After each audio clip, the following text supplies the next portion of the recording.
Have you received any apologies from your No.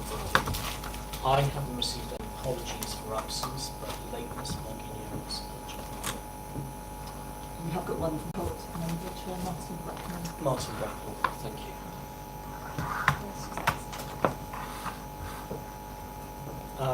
There are no notices of urgent business. Are there any members who have any disclosures of interest? No? Cool. Minutes of the previous meeting. Are they read? Agreed? Yep. Thank you very much. Okay, we'll kick off with Cabinet Member interview. Tonight is the first of that round. Councillor Peter John.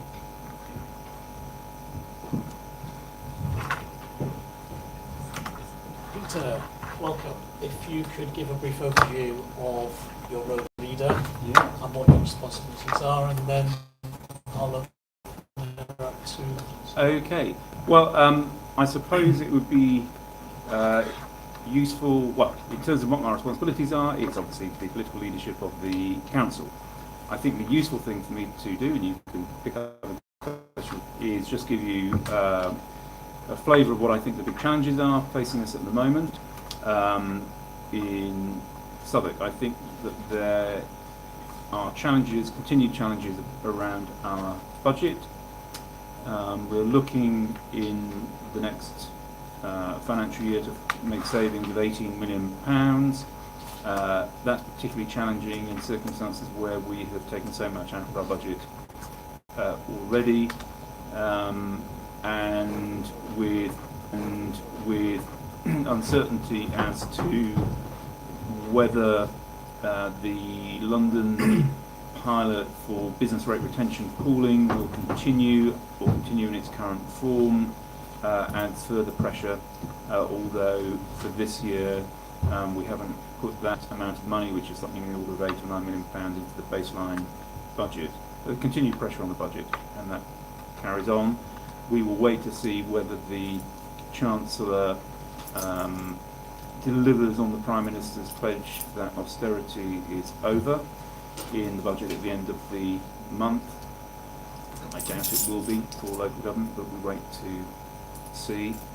And also within that financial context, the government has indicated it's undertaking a spending review next year, and so we in Southwark will have to make our representations and our voice heard along with the rest of local authorities in central London, so that the government will continue to fund us, albeit at this reduced level, but that it doesn't undertake an exercise of redistributing funding away from London and urban areas to counties, which we have seen have not been able to manage their budgets in such a comprehensive way as we have been able to in recent times.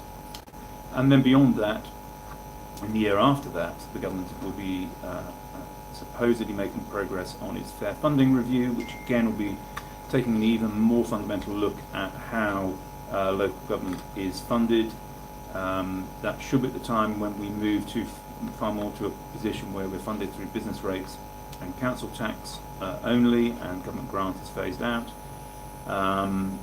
But you know, we're yet to see what that means. And again, the pressure on Southwark at that point will be, you know, will central London suffer in comparison to outer London, and will London and other urban and metropolitan areas suffer by the government increasing funding to counties and shires? And we will be making the case, and are making the case both as an individual borough and across London, that the right way to approach funding for local government is on the basis of need and population. And if the government keeps need and population at the forefront of its thinking, then you know there's a good argument for us maintaining our current funding. So funding is pressure number one. Second particular pressure, I think, is housing. Again, you know, the housing crisis in London continues to be one of the great pressures, and quite frankly, London is not, and probably at the moment cannot build at the level which either regional or central government requires. We continue to play our part in Southwark in delivering new homes. We'll be playing our part in delivering new council homes. But it is a pressure. It's political pressure. It's pressure on families living in the borough who are concerned about where their children will live. It's a pressure on families in our borough who are concerned about where they will live and affordability of where they can live. So housing is a major issue. Aligned with that are major infrastructure projects. The council obviously has a particular interest in the Bakerloo line extension, not only as an infrastructure project in its own right, but in terms of how it unlocks the potential for many more new homes along the Old Kent Road. Without the Bakerloo line extension, we could probably deliver something like 8,500 or 9,000 new homes along that corridor, which is pretty significant, but with the Bakerloo line extension, that goes to 20,000 plus, so it doubles it. Similarly, as we look up into Canada Water, for instance, and the proposals there, one of the ways in which pressure on the underground system is going to be eased, not just Crossrail, taking passengers into Canary Wharf, and so easing the burden on the Jubilee line, but one of the other ways in which pressure was going to be eased was the pedestrian and cycling bridge from Rotherhithe to Canary Wharf. Both of those capital projects really are at the mercy of central government making decisions, but also at the mercy of TfL's budget, and TfL's budget doesn't look particularly healthy at the moment. So I think there is a job of work for us in continuing to make the case for those infrastructure projects. We're not alone in London in terms of, you know, being victims of the government being pretty difficult with London on a whole in terms of major infrastructure investment.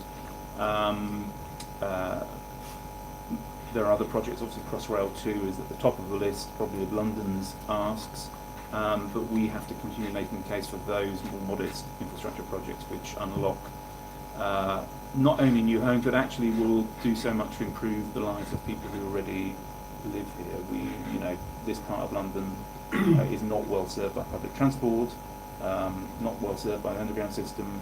We know that the overground has been revelatory in terms of improving people's lives because people feel that that is now part of the kind of TfL family, but it is part of the TfL family, and we need to make that the standard for all of our transport infrastructure. So there's housing and infrastructure, and I suppose the other concern that's top of the agenda at the moment is crime and violent crime, and obviously in Southwark we have seen in recent months some particularly horrific murders, be they gang related or not. There has certainly been a spike in nasty violent crime using guns and knives, and whilst the Met Police have responded by bringing in additional resources and police resources into those areas of concern, and we have responded as a council, installing new CCTV and trying to be as responsive to the community as we possibly can. I think what we are seeing, if we're honest, is the result, partly the result of taking resources out of youth support services over the last decade.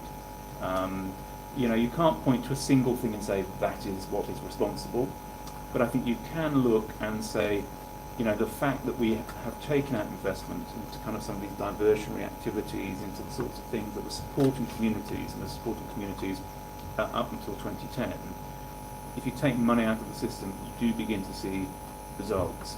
And I think some of that, and we had some very targeted work on violent crime and gangs at the turn of the decade. And as I say, we're seeing a spike. Again, when it's not isolated to Southwark, but I think there is a feeling right across London that you can't carry on taking things out of the system, some of this preventative work and investment without there being consequences, and I think that's some of the consequences we're seeing now. So kind of that's the agenda. I could go into everything else that the council touches on, public health and social regeneration, being great priorities. But I think in terms of what's concerning me and my inbox at the moment, apart from Dulwich Hamlet, it's those items. Thank you very much. I'm going to ask members for questions. I'm going to kick off with one of my own, and it's kind of finance question linked to the council house building. Given that you have around next, how sure are you of us hitting our council house building targets going forward? Well, I think we feel fairly confident that we will get to the figure of 2,500 new starts or completed over this 8-year period starting from 2014. And you know, we've got a lot of catching up to do for the last 4 years where we thought we'd deliver 1,500. So we said another 1,000 in this period on council homes. So take total 2,500. And we have that, you know, pretty clearly mapped out. All targets are subject to, you know, delivery challenges. On the financing front, I mean, one thing that came out of the Prime Minister's speech at the Tory conference was the, she said, the abolition of the HRA borrowing cap. Yeah. That should give us greater potential to, you know, so there's no financial reason why we can't deliver. The devil will be in the detail on that in terms of what it actually means for a council like ours, because even if we have the borrowing cap lifted, we still have to make sure that our finances are sound, that we can repay that borrowing, and it's not at the expense of everything else that we want to do. We already have seen, you know, if you prioritise new build to the exclusion of all others, then kitchens and bathrooms, which are also a council priority, take second place. And what we want to do is try and ensure that everything has first place. But there's a bit of give, and then you throw into the mix something like the Ledbury and the estate and the challenges from the Ledbury. Where does that come out of? The potential 20 or 30 million pound bill for doing remedial works there. Does that come out of the new build programme, or does it come out of the kitchen and bathroom programme? And we're working that through at the moment. But at the moment, Chair, in answer to your question, I'm as confident as I can be that the finance will be there for that 2,500, particularly if the HRA borrowing cap is lifted. Cool. I've got 3 people, Maria, Amara, and then Jason. Thank you, Chair. Thank you very much for coming. I have, if I may, Chair, I have 4 questions, but one of them you already partially answered, which is about the HRA. But nevertheless, I will ask you what I had planned to ask. The first question is, are you aware that Tenant Council and the SGTO are boycotting the Resident Involvement Panel and are using the council to scrap it? Will you commit to holding the panel and engaging in a consultation with SGTO and the Tenant Council about the way forward that is acceptable to the communities affected? Right. Well, I mean, if you're talking about resident involvement and the review of resident involvement, that's something which has been It's about through. the review that you Yeah, I mean, it's been something that's been through scrutiny, it's been through cabinet, and it's kind of being implemented now in the way in which those previous scrutiny panels suggested.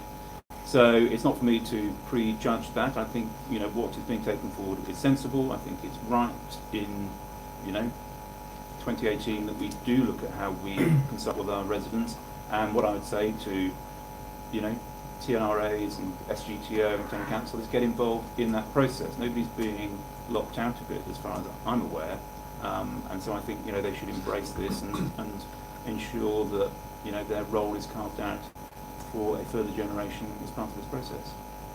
Yes, because it was a big article on Southwark News last week, especially on that, because all the DRAs are up in arms about it.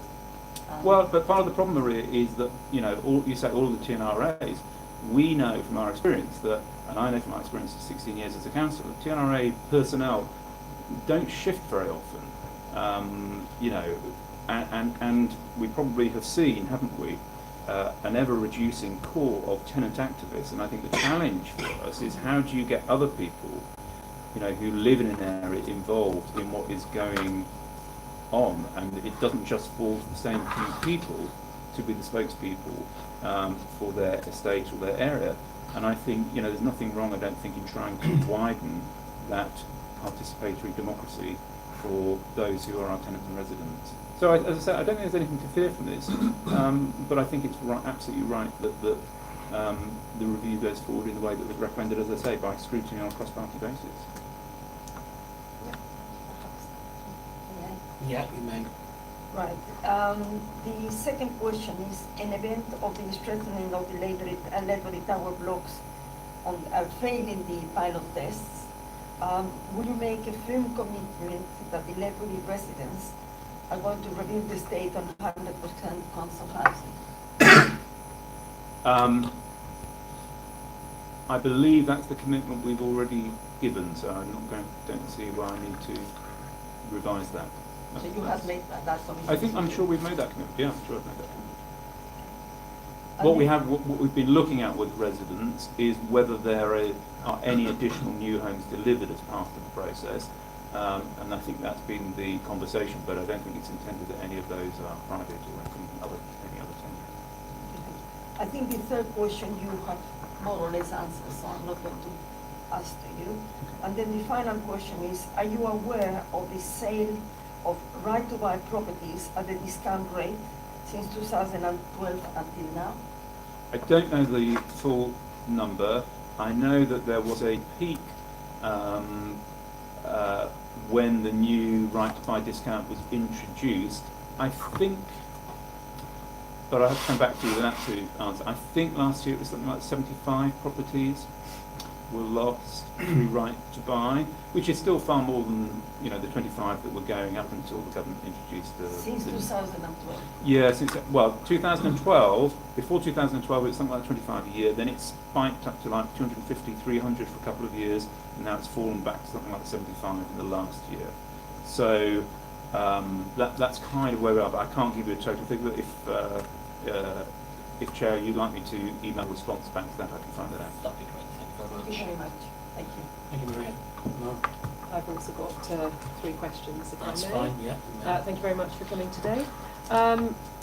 3 slightly different questions. So, firstly, with the change in successive government policies taking funding that was previously local authority funding centrally, but leaving you with a set of responsibilities that may go unfunded, what are you doing to ensure that we still have a solid and joined-up approach to the welfare of vulnerable young people, elderly? So some of those examples are universal credit, where it's now funded centrally from the DWP, but you still have some responsibilities to deal with vulnerable people, or in the education system now with the academisation of schools. Again, funding's back at the Department of Education, but you still have to, you're still responsible